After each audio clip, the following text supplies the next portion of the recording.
Hello, Thirukkural சீச 28வது நாள்.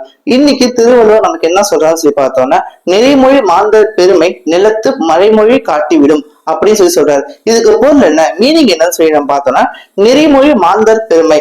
இது நிறைமொழிங்கிறது நல்ல நெறிகள்னு சொல்லி அர்த்தம். அப்படிப்பட்ட மாந்தர் அந்த நல்ல நெறிகளை கற்றுணர்ந்த மனிதர் அப்படின்னு சொல்றாங்க. மனிதர்னா மாந்தர்னு அர்த்தம். அப்படிப்பட்ட மனிதர் யார் இருப்பாங்க, துறவியா இருப்பாங்க. பெருமை சொல்றாரு. அப்படிப்பட்ட மனிதரோட பெருமை பார்த்தோம்னா, நிலத்து நிலத்துங்க நம்ம பூமி உலகத்தை குறிக்கிறாரு. நிலத்து மறைமொழி அப்படின்னு சொல்றாரு.